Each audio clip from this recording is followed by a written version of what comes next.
And this right here is a picture just basically showing a violent death imagined by the penny press.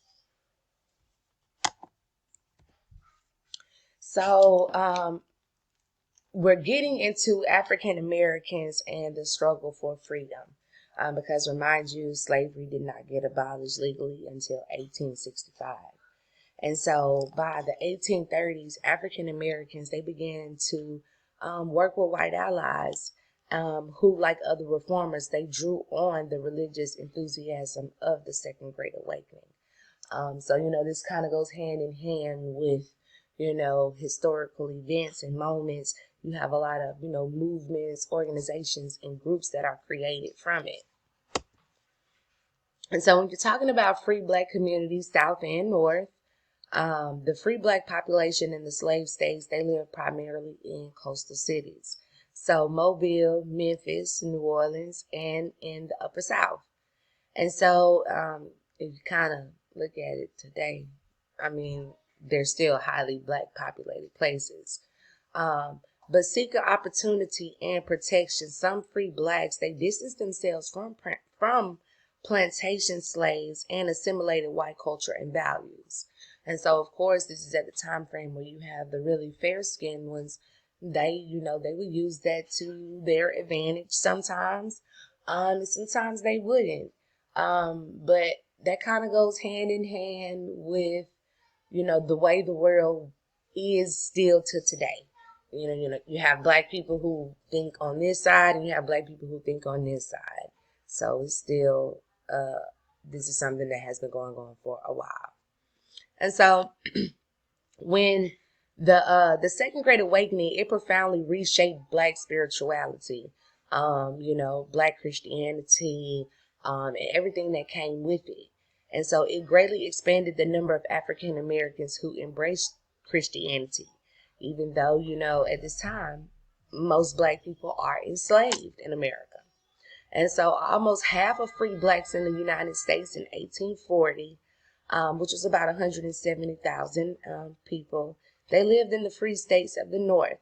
However, few of them enjoyed absolute freedom, because even though they were free in the North, of course, you're still going to, have prejudice and racism still play a part in your life or, your routine.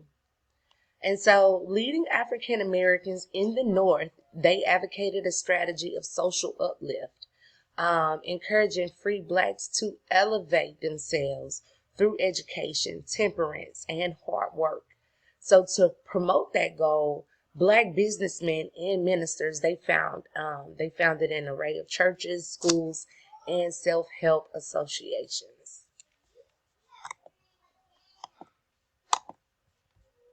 The North, African Americans, they founded mutual benefit organizations and fellowship groups, and they often call these free African societies, which is also a key term for you guys. And so African Americans, they also formed their own congregations and new religious denominations. And the African Methodist Episcopal Church was the very first African Black denomination here in America. And it too started in Philadelphia. Like I told you, a lot of foundational things in America started in Philadelphia, even though, it's not the capital or ever was. So the African Methodist Episcopal Church, it was founded in 1816, but they actually started the movement in the 1790s.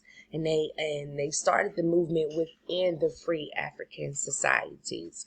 And it spread into the Northeast and Midwest, and it even founded a few congregations in the slave states of Missouri, Kentucky, Louisiana, and South Carolina. And the African Methodist Episcopal Church is also a key term for you guys. And you probably heard me talk about it quite a few times because I'm a member of the AME Church.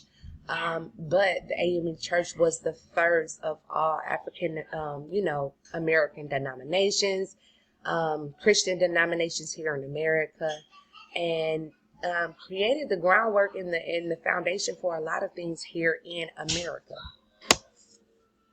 This is a picture of African Americans worshiping in the South, and as you guys can see, it's African Americans as slaves in here.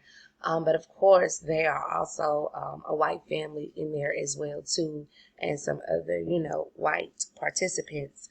Because at this time, Black people were not allowed to socialize and congregate with one another without supervision of a white person.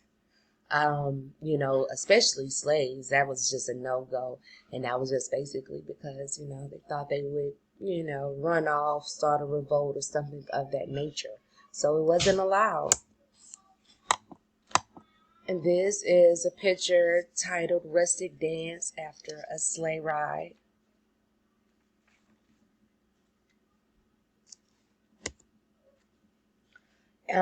This is the polka fashions, basically how the women were dressing.